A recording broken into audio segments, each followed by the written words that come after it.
Tado, mga kasi hindi nyo ako na-miss. Kininayod. Na-miss ko kayo, tapos ako din yung na-miss. Okay, mga kasi, welcome to another vlog. Mga kasi, pag-uusapan natin ngayon, since tapos na tayo mag-compete, di ba? Eh, syempre, magpapalaki na naman tayo. Na-excite ako. So, mga kasi, it's time to bulk the up.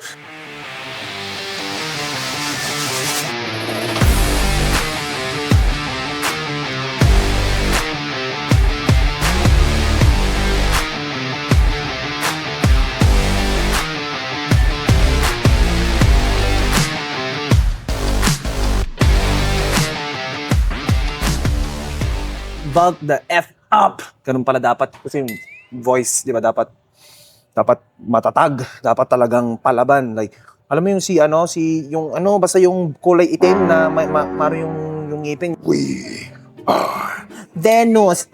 Hindi pala. We are Venom pala yon. Venom pala. Si Venom. But anyways, mga kasing, since nagbabulk up na tayo, mga kasing, guess what? Bibili tayo ng pump cover. Sa mga di nakakaalam, mga kasin, ang pump cover, okay?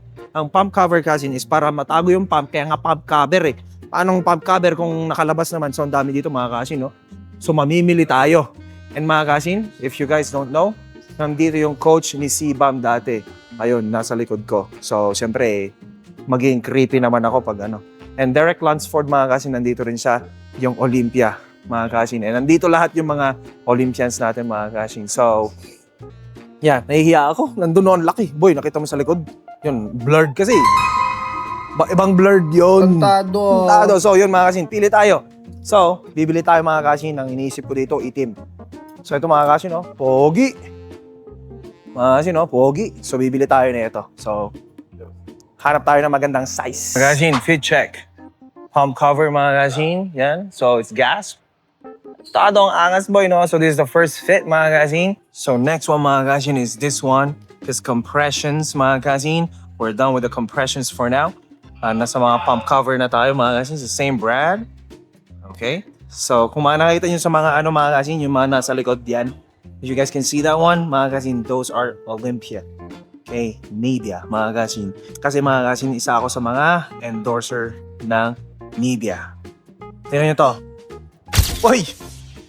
Ay na mo, yabang ko, boy.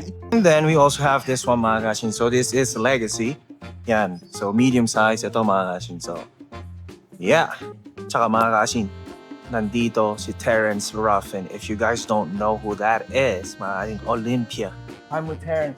Yo, what is up? Hoster, man. So, just want to say hi to him. So, yeah. Of course. Yo. Yo. Say anything. Two of my bosses were from the Philippines, and they were the best. We would go over when I was in the military. We would go over to the houses, and we would have lumpia and all types of food, like at least once a month. Man, if I know that you were here, man, I'm gonna bring everything Filipino food. I can't be eating everything, bro. I'm Oh yeah, I'm not gonna establish such a diet. Yeah, So, yeah. anyways, man, thank you so much again. Thank you so much. Masyadong maliwanag. Pakunin ako ni Lord. So, eto yung mga 5 mistakes, mga kasing, kapag nagiging bulking, mga kasing, kapag nagbabalking kayo. Unang-una, mga kasing, ang ginagawa nyo mukbang. Hindi mukbang, mga kasing, na it's bulking. Kapag nagbabalking kasi tayo, akala nyo kasi, all you can eat all you can. Coach, anong mas maganda? Clean bulk or dirty bulk? Ang dirty lang na gagawin mo is dirty talk. Hoy! Talk dirty to me. Wag yun, mga kasin. You don't wanna do dirty bulk, okay? So, coach, clean bulk ba dapat? Mga kasin, kapag nagbabulk up kayo, ang kailangan nyo lang is surplus. You don't need to do mukbang. Kasi mga kasin, if you're eating way too much, hindi lang muscle ang nabibuild nyo. Taba. You don't wanna get too fat, mga kasin, kapag nagbabulk kayo. Kasi may tinatawag tayong nutrient partitioning. Kapag mataas kasi masyado yung body fat natin, mga kasin, yung insulin natin, mga kasin, hindi na masyado nagana. Kapag yung insulin natin, mga kasin, hindi sensitive, ang nangyayari, hindi natin na-utilize yung carbohydrates natin or yung nutrients natin that much. Instead na napupunta sa muscles mo, ang nangyayari, nagiging stored fat na siya. Bakit? Kasi mga kasin, ang taas na ng body fat mo tapos 5'2" ka pa. Tapos ang damit mo kulay blue. Ano ka, gasol?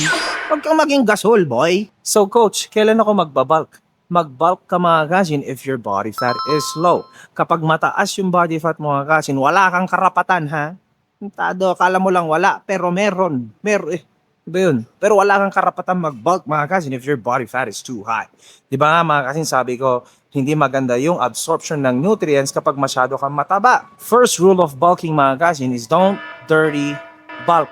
Huwag ano-ano kinakain nyo. Ha? Kung kakain ka man ng mga matatamis, yung salita niya na lang na matatamis. Kasi nakakamis. Uy, tado! Yun, hindi nakakaano yun. Hindi nakakataba yun. Gusto natin yun eh, di ba? Words of affirmation ba? Uy. Kapag nag-a-add kayo ng calories mga kasin, it should be only 100 to 500 calories. Tapos slowly dapat. Mas maganda mga kasin kapag dahan-dahan yung pag-add ng calories. Lahat na nabibigla masakit sa tiyan kapag, syempre, kakabagin ka kapag masyadong mabilis yung pagkain mo. Tapos nguyain mo din.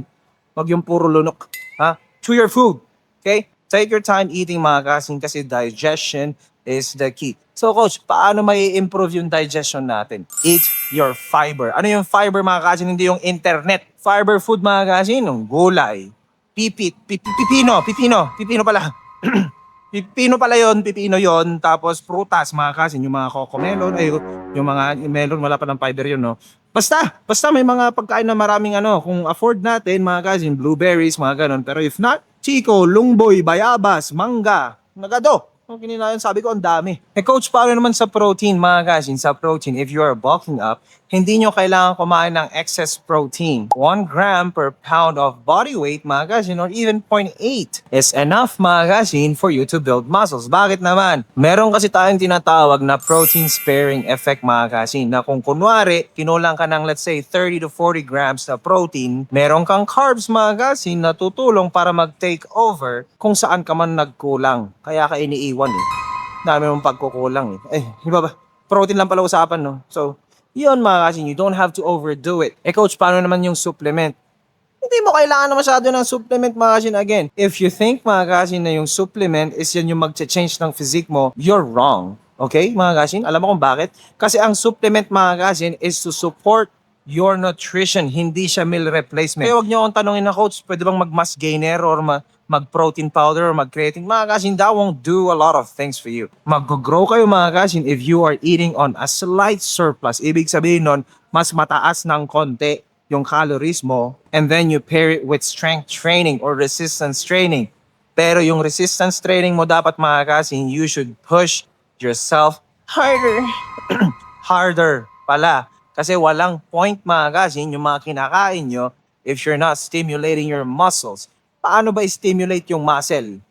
Samahan niyo ako. Alright mga kasin, so first exercise, ang tawag dito is reverse fly, okay? Or rear delts fly. Ito mga kasin, para to sa muscles dito sa rear delts. Ayan, bakit naman natin inuuna? Bakit ba ha? Kayo nanonood eh, di ba? Ako yung nagtuturo, basta makinig na lang kayo sa akin eh. Di pala mali palang turo yun kapag you're just following me blindly. Hindi mga kasin, the reason why trinitrain natin yung rear delts muna natin kasi sa akin mga kasin, weak point ko yung rear delts. So as a body builder mga kasin, prina-priority natin yung mga weak points. Kaya tayo may off-season mga kasin para i-improve yung weak points na yon. Kasi mga kasin, kapag pinagsabay-sabay natin i-improve lahat, mahihirapan tayo. That's the reason why yung off-season mga kasin is matagal. Paano nga ba to gawin? Okay, so, dito ka kasin, tapos gaganyan ka, bading, o kininam. So mga kasin dito, para ka magsiswimming. Okay? Hindi ganon. O hindi ganon. Iba yun. So nandito ka mga kasin, di ba? So para ka magsiswimming, i-protract mo yung shoulders mo mga kasin, tapos from here, swim. Yon, o di ba? Parang Dante Gula, parang, uy, ganon. So, parang ganon lang.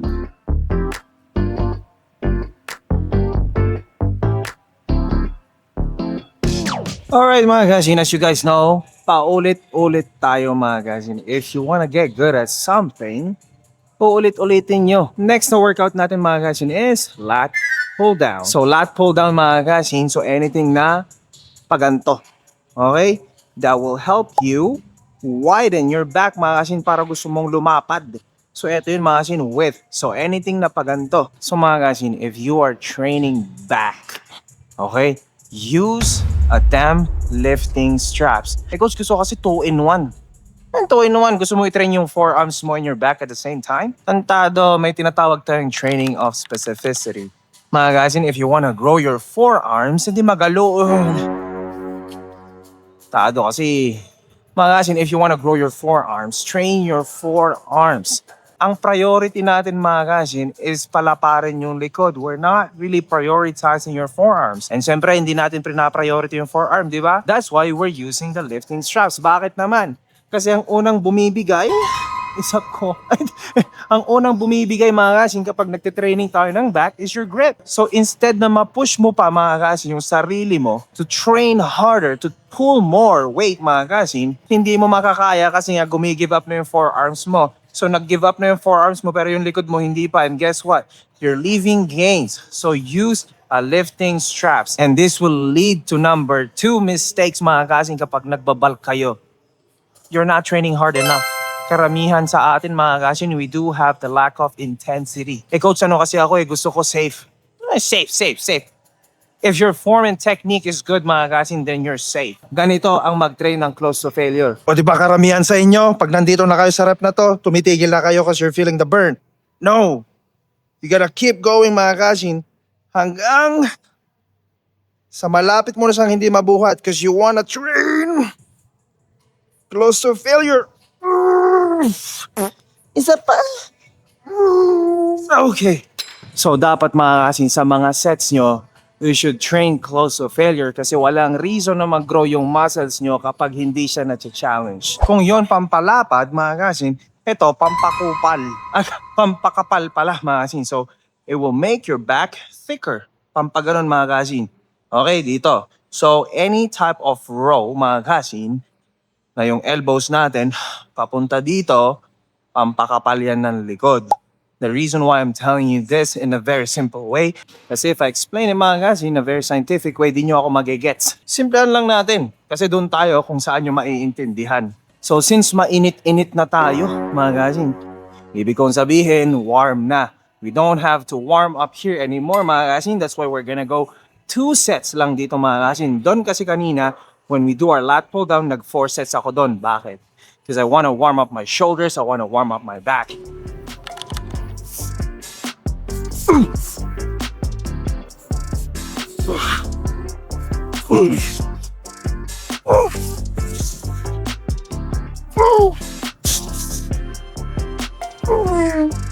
Lalapsin tuhol. Alright mga kasing. Third mistake mga kasing, kapag nagbabulk ka na hindi nyo ginagawa na dapat ginagawa nyo mga kasin, is cardio. Mga kasin, when you are bulking, make sure na nagka-cardio pa rin kayo. Coach, bakit naman? Kasi mga kasin, it will keep you a little bit leaner kapag naka-surplus kayo. And at the same time mga kasin, the most important muscle in your body that you have to train is your heart. Yung puso dapat natin mga kasin is trine-train natin para sa tamang tao. Ay, hindi pala, sa tamang paraan, which is doing cardio mga kasin. Because the better your heart will be, mas maganda yung recovery mo mga kasin. Bakit naman? The better your blood flow mga kasin, the better your recovery. And at the same time mga kasin, mas okay din yung delivery ng nutrients mo. So mga kasin, do your freaking cardio. Okay. Alright mga kasin, so next one is single lat pull down mga kasin. So bakit naman natin ginagawa yung single ka? Ba't naman natin ginagawa yung single lat pull down? To avoid muscle imbalance mga kasin. So isa-isa lang. So same thing din mga kasin, di ba? Warm na tayo. Mainit na tayo mga kasin, di ba? 2 sets lang tayo dito. Hindi tayo magti 3 sets dito mga kasin. Kasi we're gonna go all out. Talagang papalduhin natin to mga kasin. So we're going to do straight 2 sets mga kasin. So eto mga kasin, this is our third exercise. No, tignan nyo, pangatlo mga kasin, 2 exercise na lang. Tapos na. So 5 plato mga kasin. Because more plates, more dates. Tip mga kasin, kapag single kayo, edi, wait. Hindi. Tip mga kasin, if you are doing any single movement to Hindi, bicep curl yun. Masin. So if you're doing single movement mga kasin, unahin nyo yung mas mahina. Okay? So since puro ako right, right kumain, right. Alam mo nyo na, I'm always right. Diba? Unahin natin yung left. So magle-left muna tayo mga kasin.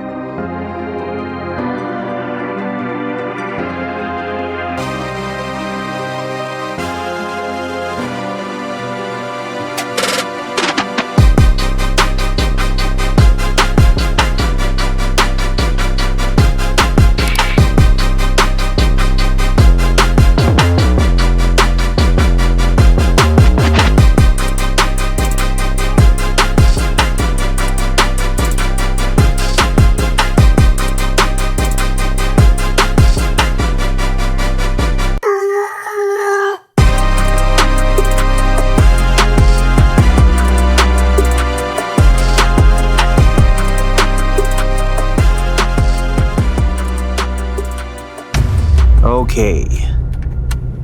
Alright. Mga Kasin, uwi na tayo kasi magpapahinga na tayo. So, eto na naman. Anong oras na? It's 10:54 mga Kasin and I have 1 meal left. Which leads to, mga Kasin, eto na. Palagi niyong sinasabi, Coach, mabilis kasi metabolism ko kaya ang hirap kong mag-gain ng muscle. Ibabangga ko to! Pas metabolism, mga Kasin. Okay. Hina-high blood niyo ako. Mga hindi ako galit ha. Pini-PMS lang ako. Malapit na kasi akong datnan. Sana. And now mga Kasin, this one will lead to number 4. Mga Kasin, you don't have a fast metabolism. You are not eating enough. And akala nyo mga Kasin, mabilis metabolism nyo. No, mga Kasin. Nagiging valid lang yan mga Kasin if you are clinically diagnosed with hyperthyroidism. Hindi nga kayo nagpapacheck up Saka lang kayo magpa-check up kapag malapit na kayo mamatay. Diba? And I understand naman mga Kasin, kapag kasi sa Pilipinas, hindi tayo masyadong na-educate on when it comes to doing your blood work, getting a check-up mga Kasin. Ang pagpapacheck up mga Kasin, dapat regular sana.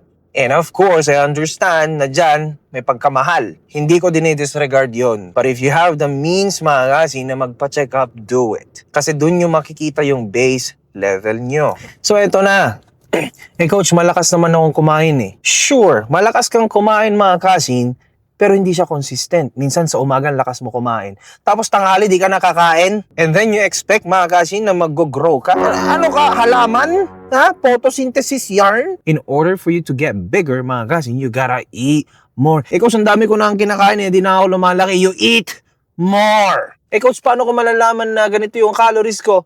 You're not even tracking. That's why mga Kasin, if you're trying to bulk or cut, track your calories para alam nyo kung ano yung kinakain nyo. Coach, lutong bahay lang kasi meron kami. I understand mga Kasin, dumaan din ako dyan.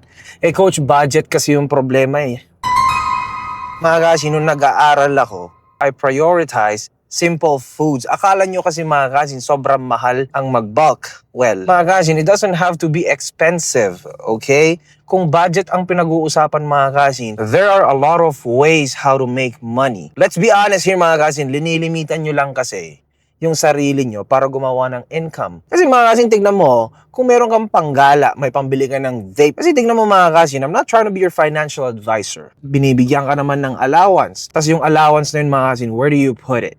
Kung meron kang pambili ng milk tea, may pambili ka ng mga iba't ibang bagay na di mo naman kailangan, you can afford eggs, mga Kasin. You can afford chicken, kanin. Pwede mo ring hawakan yung beef, okay? Ang problema kasi mga Kasin, sometimes, it's not the budget. Ang problema mga Kasin, yung priority nyo.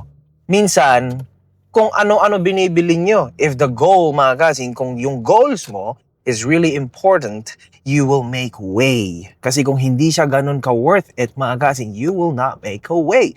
You will find excuses para hindi mo magawa yung gusto mong gawin. Okay? Mga Kasin, dumaan din ako sa pagiging broke. Pero mga Kasin, I'm no different. Okay? Kung kinaya ko mga Kasin, kaya nyo rin. Ang una mong i-figure out mga Kasin is paano ka makakakuha ng simple, cheap, quality meals that you can put in your body. Kasi yung gusto mga Kasin, may paraan. Kung ayaw, gagawa at gagawa ka ng dahilan. Pantado, nag-i-invest ka sa maling tao Sa sarili mo pa kaya, ba't ayaw mong gawin yun? If you can spend a lot of money on things that you don't need or spend time on people that doesn't even care about you, spend time on making yourself better, mga Kasin.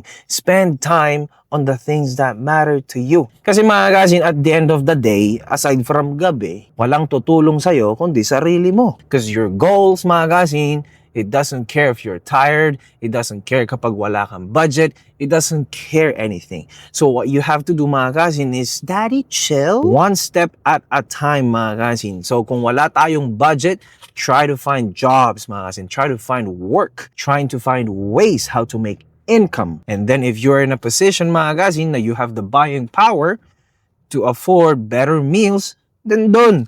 So kung ano lang yung afford mo muna mga Kasin, yun muna yung kunin mo. And last na mistake mga Kasin na ginagawa natin, kasi ako din minsan, di naman ako perfecto is we are not recovering enough. Paano ba yung recover cuts? Matulog, magsisitulog kayo. Okay? Di naman kayo tanod eh. Ba't kayo di natutulog? Pag di kayo nagtutulog at nagpupuyat pa kayo sa maling tao, mga kasin, sinasabi ko sa inyo, you won't grow. 90% of your meals, mga kasin, dapat nakokompleto nyo. Kasi yung mga excuse na busy kasi ako, wala kasi akong time sa pagkain, coach, we're past that. Okay? Kasi yung goals nyo, wala naman paki. Kung gusto mo talaga, mga kasin, gagawan mo ng paraan. I'm not just talking about fitness here, mga kasin, but in general, in all aspects in your life. Sa finances nyo, sa relationship nyo, mga kasin. If you don't put effort, if you don't put time on your relationship, it's not gonna grow, it's not gonna work. If you don't put time and effort to your career, mga kasin, hindi rin yan mag-grow. Katulad ng halaman, mga kasin, kapag di mo yung dinidiligan, which is kailangan ko na palang diligan ngayon, ay, tubig pala yung kailangan, mga kasin. If you don't water the plants, mga kasin, hindi yan mag-grow. Okay? So, tutubigan natin. Kasi wala naman pakialam to, mga kasin, kung busy ka or hindi ka busy, hindi mabubuhay yan if you don't water it. Same thing with all aspects in your life. So yun, mga kasin, that's the end of our vlog. Subscribe, like, comment. Thank you for watching, and I'll see you again next time. I'm out.